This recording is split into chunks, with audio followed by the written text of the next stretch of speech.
So hello, everyone. Thank you for joining our session. I would like to welcome you to today's session titled The Power of Higher Education Partnerships in a Dynamic Context, the Experience of the New UK and Greece Internationalizing Higher Education Program. I'm truly delighted to be moderating the session as it gives me this opportunity at the starting point of the session and before introducing our great panel to say a few words about the program. This program is a partnership between the Greek Ministry of Education, the British Embassy, and the British Council Greece. It seeks to create a supporting environment for Greek and UK universities to familiarize and connect with each other and to identify and pursue opportunities for joint partnerships, mainly focusing on joint and dual degrees, research projects, and summer programs, but without excluding, of course, any other learning opportunities of joint interest.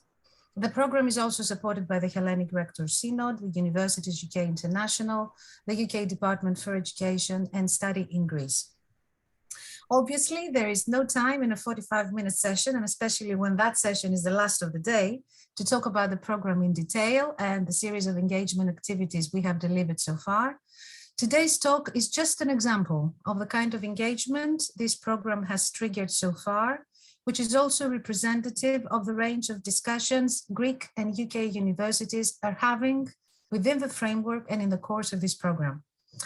I will now hand over to our speakers to share their experiences from participating in the program with emphasis on content of partnerships, as well as the drivers and objectives underpinning their efforts for the institutions, the students, and the wider communities and societies in which these programs will be delivered. Without further ado, I would like to welcome all our speakers, to thank them so much for participating, and to introduce our first speaker, Dr. Tatyani Rapadico. A few words about Tatyani. Tatyani is Associate Professor at the Department of American Literature and Culture, School of English of the Aristotle University of Thessaloniki. She holds a bachelor's degree from the National and Kapodistrian University of Athens, while for her graduate studies, she holds a master's degree from Lancaster University in Contemporary Literary Studies and a PhD in Contemporary American Literature from the University of East Anglia in the UK. For her PhD research, she was funded by the Board of Greek State Scholarships Foundation. She was a Fulbright visiting scholar at the MIT Comparative Media Studies in 2009, visiting research scholar in 2012 at Duke University in the US, and in 2016 at York University of Toronto, Canada. She has offered lectures and seminars in different universities abroad in the context of the Erasmus Plus program and the Aristotle University International Inter-University Agreements. Currently, she's the director of the Digital Humanities Lab of the Faculty of Philosophy and Deputy Chair of School of English of the Aristotle University. Tatyani, a warm welcome, and the E-floor is yours. Thank you very much, Maria. And I'd like to start my presentation by thanking the virtual conference organizers and the British Council in Greece for their really kind invitation to participate in this session tonight, as well as my co-panelists. So I will start with a few general thoughts, and then of course I'll move towards the specific example, which is the effort to put together a program with Birmingham City University. So Aristotle University of Thessaloniki, which I'm representing tonight, coordinates a number of international collaborations and Erasmus programs, exchange programs, and UK for, let me try and change my slide, sorry. Yes, UK for many years has been one of our strongest educational partners, with its institutions being on the top of our student preferences. However, it should be noted that throughout the years, the number of Aristotle University students who have been eager to spend a semester or a full academic year in the UK via Erasmus was far greater than the number of the UK students who wished to travel to Greek universities for academic reasons. In the context of internationalization, this is an area that needs to be carefully examined and reconsidered, as new avenues of academic partnerships are now explored, with the aim of revising educational priorities and aiming at far more targeted programs for the teaching staff and students in both cultural contexts. As Aristotle University now moves from an Erasmus-defined reality with its UK partners to the formulation of an international collaboration framework, there are a few areas that need to be considered for the facilitation of all initial conversations. And I'm changing slide. So first, we need to decide on the objectives that international collaboration will aim to satisfy. Two, communicate with our prospective university partners, and I'm referring here to particular faculties or individual schools, so as to ensure whether there is an English-speaking program or certain courses already taught in English in place, or whether there is willingness for such a path to be explored and developed. Seeking information about the ECTS, the collaborating faculties of schools offer for their courses, and another thing that we need to consider. And also, we need to decide whether the program to be built will be awarding ECTS or not to the participating students. We also need to consider whether the program we will design will be separate or is going to work in conjunction with the BA or MA program already running. And finally, we need to communicate with international relations departments of the collaborating UK or Greece institution so as to proceed with the approval and eventual signing of the MoU needed, which will serve as the stepping stone for a new partnership to develop. Taking into consideration the needs and challenges that have already emerged or are about to emerge in a COVID and post-COVID context, internationalization initiatives can aim at combining academic research with skill building, but also employability opportunities.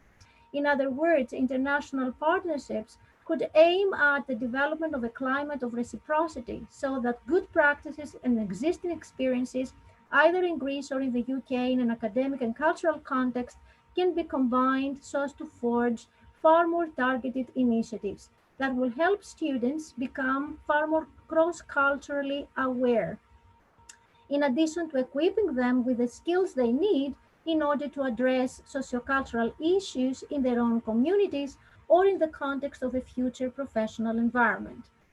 Currently, a partnership between Birmingham City University and Aristotle University of Thessaloniki has started forming up, with the hope of building an international framework of collaboration between the two institutions, with particular attention paid to specific disciplines and faculties. And I'm changing my slide. Birmingham City University has been eager to connect with the Faculty of Fine Arts, the Faculty of Philosophy, and the Faculty of Engineering at Aristotle University, as there is a direct correspondence between our faculties here and its own faculty organization. Even though the whole administrative process to be followed, especially from the Aristotle University side, may be demanding and time consuming up until the MoU between the two institutions is signed, I strongly believe that there is a lot to be gained for both university partners. There are already enthusiastic conversations taking place about the next steps to be followed and the potential that there is for the development of targeted and specialized collaborations. Regarding the status of our MoU preparation, this step has been completed by Birmingham City University, but it is now in progress on the Aristotle University front.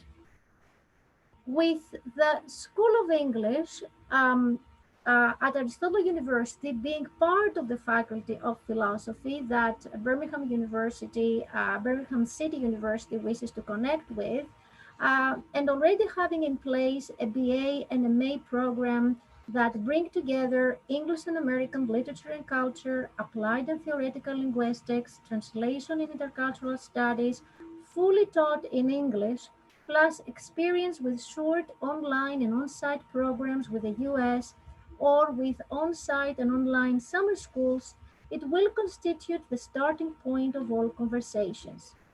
For this reason, an online meeting between the School of English teaching staff and the staff of the Faculty of Arts, Design and Media from Birmingham City University will be arranged in spring 2022, so that needs are specified, common interests are highlighted, and synergies are built.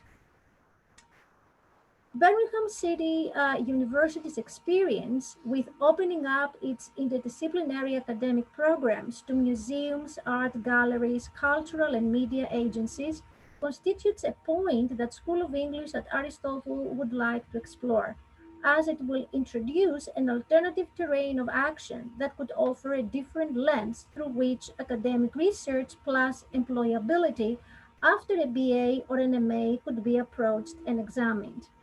Also, Birmingham City University's Faculty of Arts, Design and Media brings together such an array of academic schools which widens the spectrum of possible collaborations with School of English at Aristotle to emerge. From the perspective of School of English at Aristotle, I'd like to refer to its interest in extending its undergraduate internship program into other domains of action that move beyond education and teaching practice so as to strengthen the employability prospects of its undergraduate and postgraduate students. So the possibility of developing with Birmingham City University a program that will boost our student cross-cultural skills while bringing their academic knowledge in direct contact with various areas of professional activity appears to be a very promising opportunity that needs to be explored. Also, School of English at Aristotle is eager to share with Birmingham City University its own experiences, as these derive from various initiatives with international partners, and this is the US, as is the case with its Diversity Studies initiative that brings Greek and ethnically diverse university students together, plus its Greek language and culture 2-year online and on-site program. However, together with the opportunities internationalization offers, there are also many challenges with regard to available funding for the support of such initiatives. This is exactly where our conversations with Birmingham City University will need to focus on next, in our common effort to aim at cross-cultural programs that will remain, as regards their cost, welcoming for the participating students, but also financially viable as regards their creation, coordination, and sustenance. I'd like to end my presentation by warmly thanking Dr. Jackie Norton from Birmingham City University and her colleagues for all the engaging and meaningful conversations we have already had in our efforts to bridge our institutions so as to proceed with the organization of mutually beneficial programs that will widen the academic horizons of our students and teaching staff, as well as pave new paths of collaboration between our cities. Meaningful internationalization programs mean meaningful interpersonal communications and shared visions, in addition to being passionate about crossing borders and making connections. And I think Jackie is going to get into more information. Thank you so much. Tatyani, thank you very, very much for your participation and for the very inspiring presentation, especially for me and for us in the British Council. It is really great to see that platform of engagement that we have initiated with the Ministry of Education and the British Embassy. It's bringing results. And I remember even the vivid discussions you had at the engagement webinars we had back in June. I'm so pleased to see them, continuing and leading to these, very concrete and very promising results. But without further delay, it's a great pleasure to introduce Jackie Norton. Of course, I need to say a few things about Jackie before I give her the floor. Jackie is an associate professor with international expertise and specialist knowledge of transnational education related to partnership development and operations. She's the Deputy Director of International Partnerships for the Faculty of Arts, Design and Media, a Senior Fellow of the Higher Education Academy, and a Fellow of the Royal Society of the Arts. Jacqueline has 25 years experience working in design practice, 17 years working as an academic in tertiary education, and over 10 years experience working as an international educator, applying her entrepreneurial leadership skills to growing international external networks in her partnership role, including working with in-country representatives from the British Council and the Department of International Trade. Jackie, the floor is yours. Thank you both of you for your kind words. Thank you for Maria for the introduction, and thank you, Tatiana. I'm really looking forward to working with your institute. So I will attempt to share my slides. I have had a few technical issues, as you're aware. So if you bear with me a second.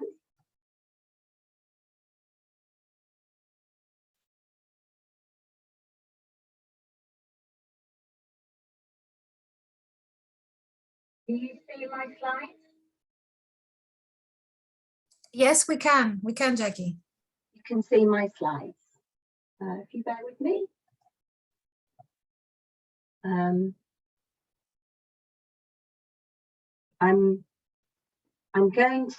struggling a little bit to find, I can't see my slides, but I'm sure you can. Let me try again.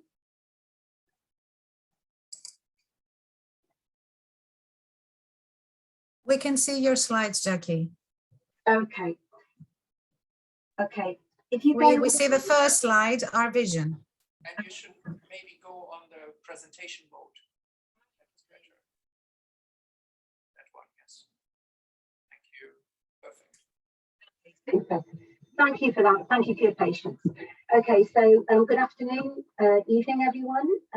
As Maria indicated, my name is Jackie Norton. I'm an Associate Professor International at BCU University.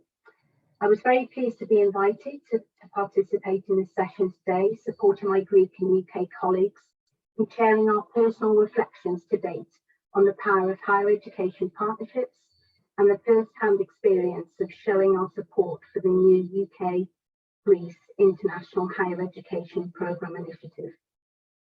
Firstly, allow me to introduce my institute. Birmingham City University can trace its origins back to 1843, with the initial establishment of the Birmingham Government School of Design, a national attempt to improve quality in design, famous for its designers, industrial pioneers, scientists and businessmen. The city of Birmingham was chosen as the ideal site to establish the UK's first steps in art and design education. Today, BCU has a number of multi-million-pound campus facilities across the city, with some 25,000 students from over 80 different countries attending courses delivered by our 4 faculties listed on this slide. The full extent of our ADMs, that's the Faculty of Arts, Design and Media portfolio, is offered through a diverse range of courses from one of its 3 institutes, 10 schools and 1 conservatoire. So not only do we have the opportunity to connect with international partner institutes across all BCU's faculties, there are numerous ways in which we can connect with our internal and external communities through an interdisciplinary approach across our specialist areas. BCU has accelerated its conversations post-Brexit and since the global pandemic was announced in late 2019, early 2020. ADM has been working towards the development of new international partnerships beyond our global footprint. ADM connected with the British Council Europe during our participation at the Going Global conference in Berlin in 2019. The previous EU regional representative, Almut Kasperi, and I'm not sure whether she's listening in today, who I connected with prior to the event, introduced us to Maria, and I'm grateful for that. We were delighted to later hear that the UK Strategic Partnership in Education programme was to be launched in March 2021, which I attended. I also attended the follow-up event in June of this year on behalf of BCU, and the interest has remained to work with Greece, whilst additional organisations such as the UUKI and the TNE Hub community have maintained relevant updates. I initiated the original communication with Tatyani following her summer and short course presentation at the June UK-Greece event, and shortly afterwards we arranged a follow-up meeting to explore potential opportunities for our institutes to work together. Often partnerships, aside from the obvious business gains, are formed through mutual passion, striving for excellence, and communication between individuals is key. We both provided introductions to colleagues within our institutes, and shared our virtual summer school examples in the absence of pre-COVID staff and student mobility. BCU has conducted its internal review and preparation for the signing of the MoU between our institutes, and our international offices are now in touch, working together to take the final approvals process forward within our respective institutes.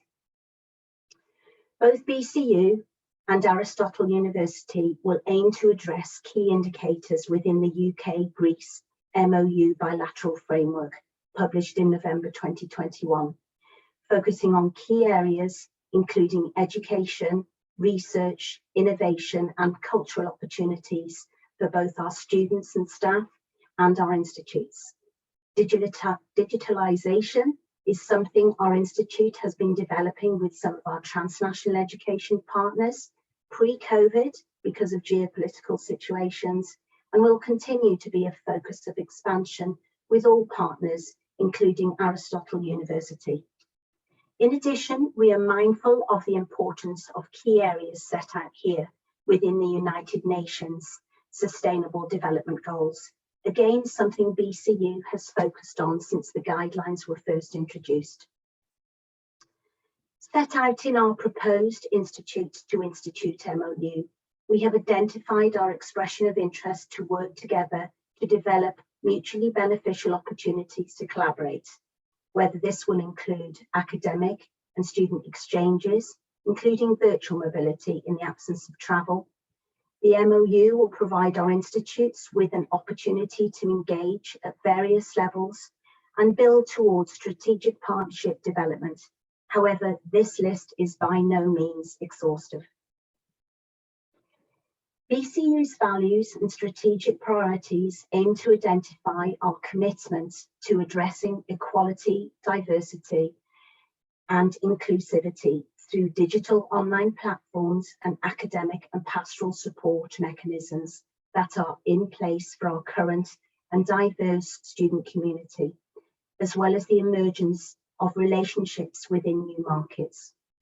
Tatyani and I have already shared our respective institute virtual summer school schedules that were intended to champion the cultural diversity of our institutes and regions.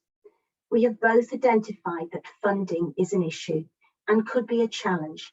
However, there are current opportunities subject to the pandemic, if it behaves itself over the next academic and calendar year, that could open up Turing and Erasmus funding already available to us.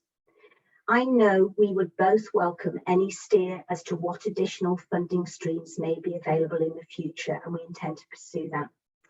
I have also shared potential goals to work towards that could include various transnational education models, and have shared Tatyani examples that our faculty is currently delivering, including dual degrees, on-campus provision, and validated models in Hong Kong, China, and Malaysia.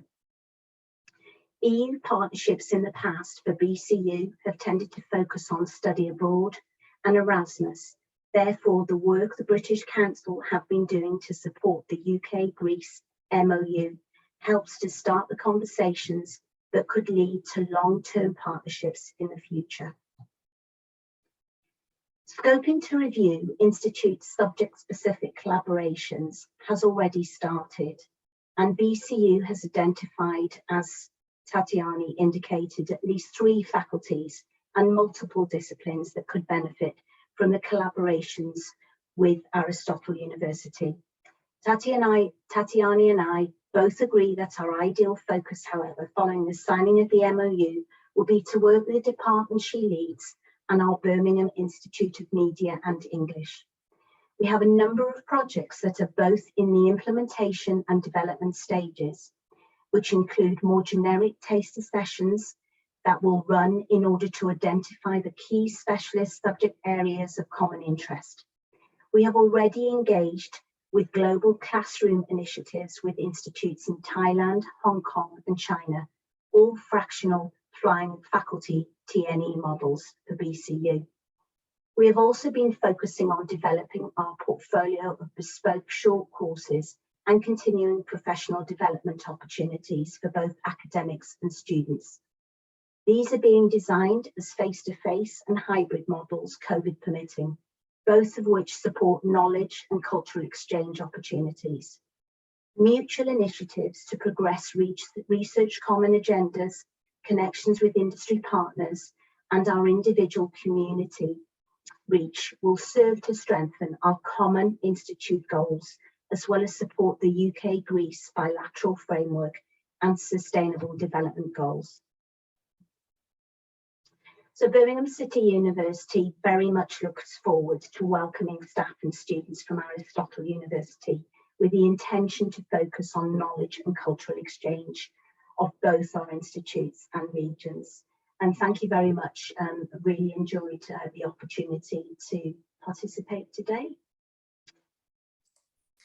Jackie, thank you so much. As I was saying to Tatyani, it's particularly interesting to be able to see in this session two aspects of the two institutions coming together and the different dimensions and the different, the way that you describe the priorities, the goals that you want these partnerships to serve. All that is extremely interesting, and especially when we're looking back, especially from my end, and together with our, with our partners, the Ministry of Education has been absolutely instrumental in the effort that we've initiated. So, I very, very welcome the thanks you've given me, but it's a collective effort, and it applies equally to both the Ministry of Education as well as to the British Embassy, who is keen and supports that initiative from the start. So thank you very much. As I said, very interesting to see the two aspects of, the discussions, the dynamics of the discussions, and the planning that you have, ahead, in the way that you will be moving forward. Thank you very much indeed, being very conscious of the time. And last but not least, certainly, I come to our third speaker. And of course, Steve, I need to say a few words from you. It's a pleasure to have you on the panel. Ladies and gentlemen, just to say that Steve Thomas is head of the Global Partnerships Office at the University of Reading.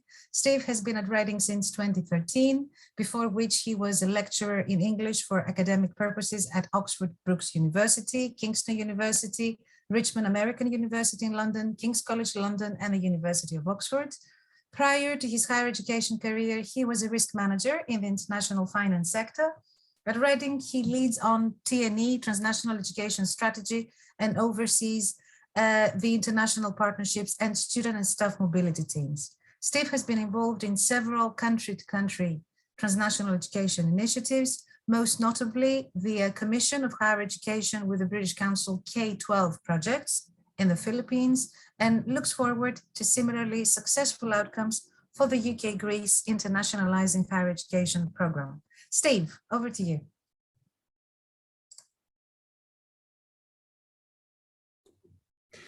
That's better. Thank you very much, Maria, and thank you to my fellow panelists. I really enjoyed listening to those presentations. I would like to just say that we're very keen. University of Reading has been very keen to participate in this programme, and we've enjoyed talking to several Greek universities covering a range of potential opportunities for collaboration. And I'm going to talk a bit more generally, I think, about the experiences that we've had and the opportunities, and also talk a little bit about the Philippines project, because I think that's sort of quite interesting as well. So very, very briefly, first of all, about the University of Reading. We're a research intensive comprehensive university located about 40 kilometres to the west of London. In terms of rankings, and I wouldn't sort of normally talk about this, but it's kind of relevant to our T&E strategy, I suppose. In terms of rankings, we are 202 in the QS World Ranking, so just outside the top 200, and we've gone up 3 places this year, and we're desperately trying to get back into the top 200. And in the Times Higher, we're in that 201 to 250 band. But what's interesting is that within that Times Higher ranking for global outlook, we're actually 87th. So what that shows is the way we approach T&E really, and we sort of take the view that we're very committed to global engagement, and that we think that in order to be excellent at home as an institution, we need to be excellent with our partners overseas. higher education being such a globally connected activity that we think our T&E makes us better as an institution, and that in some ways drives our T&E strategy and the kinds of partnerships that we undertake. So when we're looking for partnerships, we look for things that will satisfy a number of characteristics. I think first of all, there must be a clearly identifiable need for the collaboration, some clear benefit for the students, a clear identifiable market. There must be a clear benefit for the partner, because these things for Reading, so these things are a lot of work. There has to be really clear goals at the end of it. And I think it must satisfy some external need. And this is often sort of closely tied to the first criteria of the market, although quite often the external need will drive that market, although not necessarily. In my introduction, Maria referred to the CHED British Council K-12 project in the Philippines that we were involved in. And I thought that might be quite useful to talk a bit about it, because that was the first country-to-country matching program that we were involved in. And I think it's been pretty successful, actually. It began in 2016. It's still going, so it's been sustainable, it's been lasting. And I think it's satisfied all of those criteria that I referred to earlier that we're looking for from our partners. The clearly identifiable market in this case were the faculty that held master's qualifications in Philippine universities. The government was very keen that many of those would be able to obtain doctorates and build their research and pedagogic capacities. For the partners, the aim was to grow the number of PhD qualified staff that they had, and again, obviously build their research capacity and reputations, raise their profiles, their world rankings, and improve their international outlooks. The benefit to Reading was to attract high quality doctoral students and to build permanent friendships with excellent universities in subject areas that were of strategic or are of strategic importance to us. And the external need in this case was for the country to better deal with its enormous challenges that it faces, especially environmental, in a region beset by hurricanes, floodings, earthquakes, volcanoes, food insecurity, all subjects that happen to be Reading's strengths. And you may have seen the climate stripes, for example, that have been picked up by the BBC, and they were everywhere at COP26. And that's an area, that whole sort of climate change thing is a thing that Reading is very strong on. So that program started in 2016, and 5 years later, we have 3 very strong partnerships out of it that are enduring partnerships. We're friends with a vice chancellor, somebody who worked with us when we first met him and has since been promoted. So we're friends with the vice chancellor in one of the leading universities. We've welcomed a really good number of doctoral students to Reading in a number of subject areas. We've expanded into new subject areas. We've won research funding together. And we've helped to launch numerous research careers in the region that are already contributing to solving that region's problems and growing the profile of those universities. So of course, there have been challenges throughout, but I would call it a success.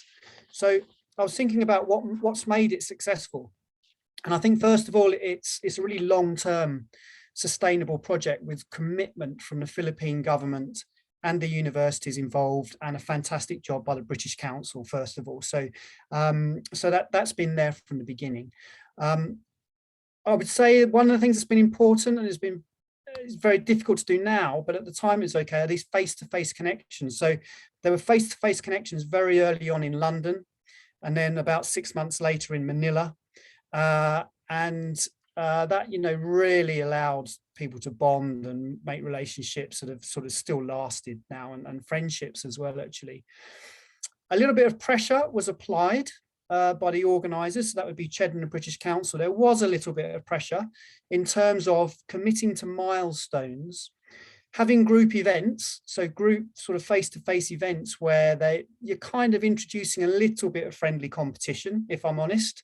And you kind of want to raise your game, you want to up your game, you want to show progress to your peers. So that helps.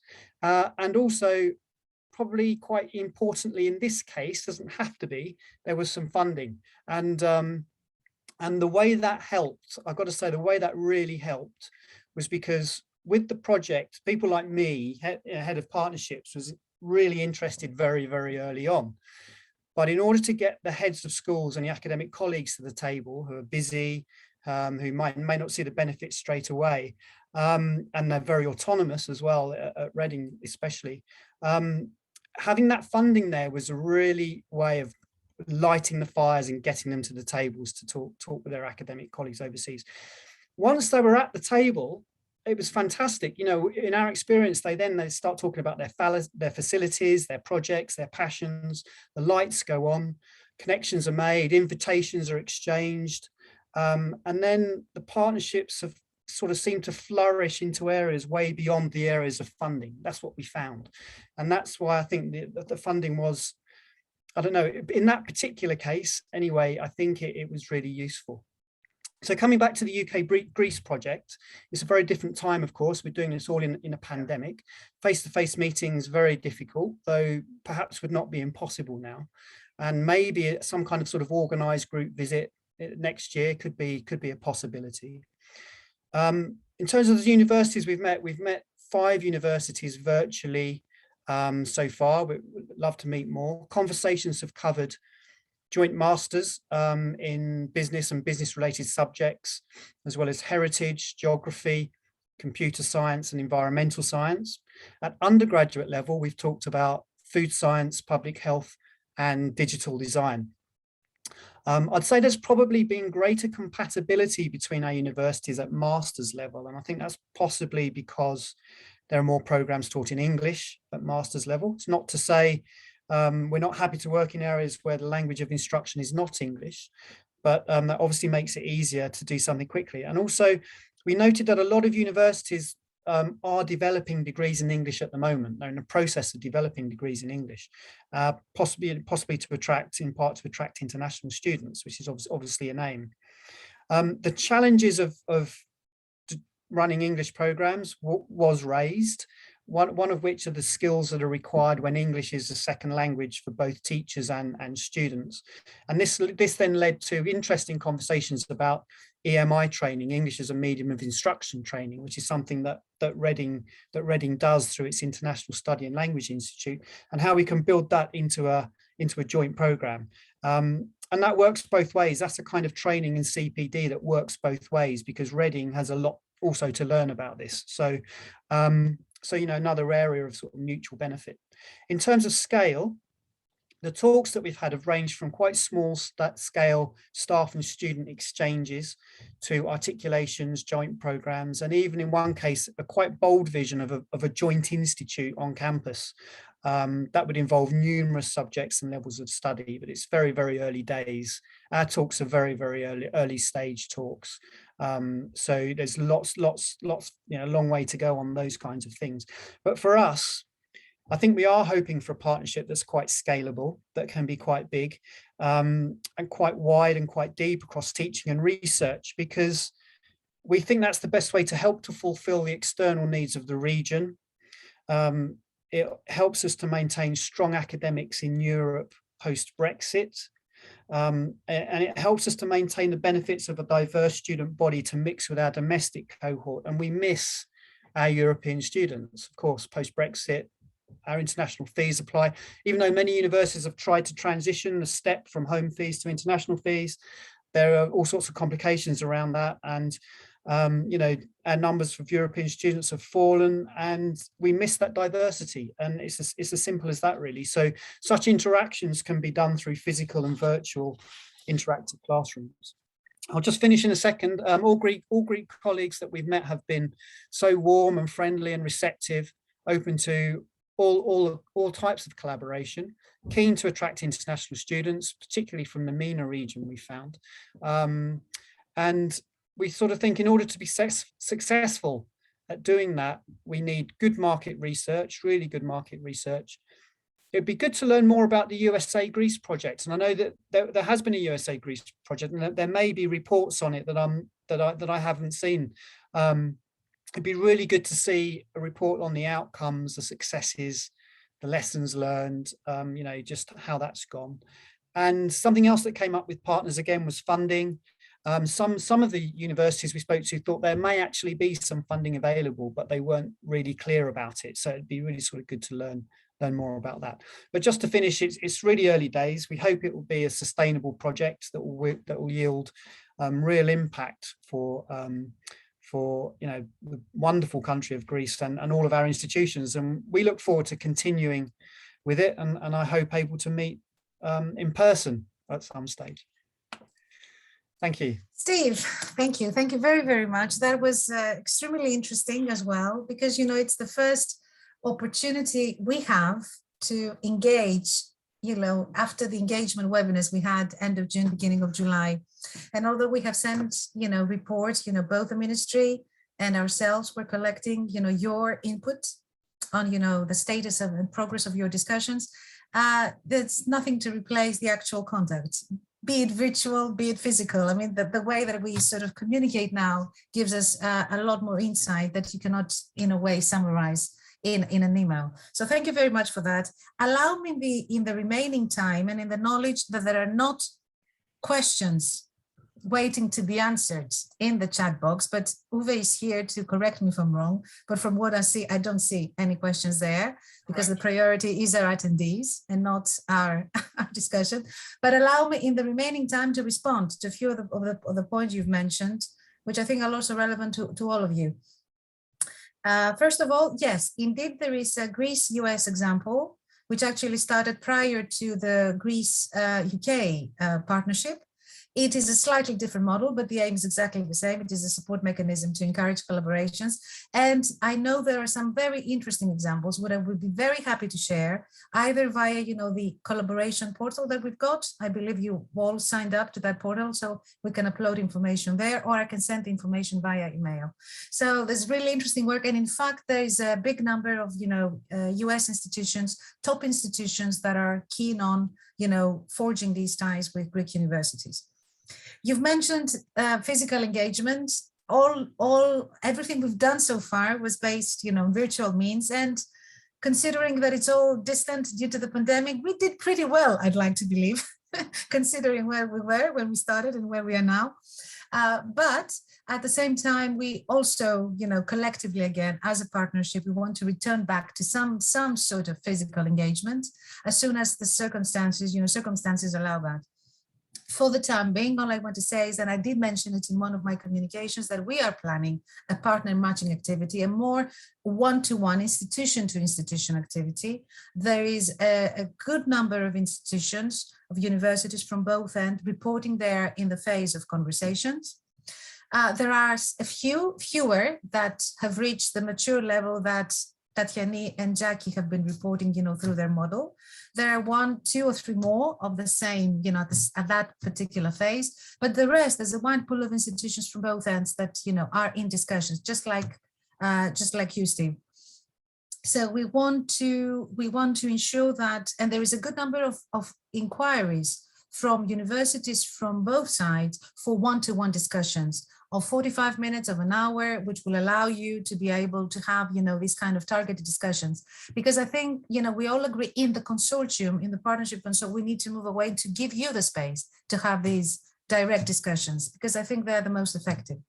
Regarding the funding that you all mentioned, the only information I hope I know from the discussions we have with the ministry, that there is some sort of funding opportunities for Greek universities. What these opportunities are and where to get, Greek universities should know where to access this information. That's all I know from queries that I have raised to the ministry, and the ministry got back to us. And if you remember, the General Secretary back in the engagement webinars we had in June clearly stated that such funding opportunities exist. That is all for me. So one more thing, the last thing about the one-to-one, institution-to-institution, engagement. This is expected to happen sometime. I'm not able to give times with certainty, because that's all part of the collective effort and the planning we do with the ministry. But it might be end of January, it might be beginning of February, sometime, the soonest possible, I have to say. To be honest with you, we were planning to do something earlier in December, but I don't see that being possible at the moment. But we will definitely revert back to you as soon as we've got this information. That's all for me as a response, which I think, you as speakers find it useful. And I guess if we've got UK representatives joining us, they have found useful to know about the existence of that program, or Greek universities for that matter. Hello, Uwe, you're back to tell me that we have reached the end of the session, I guess. Well done. Okay. I enjoyed it very much, and it's always the hard part to be the last one in the round for today.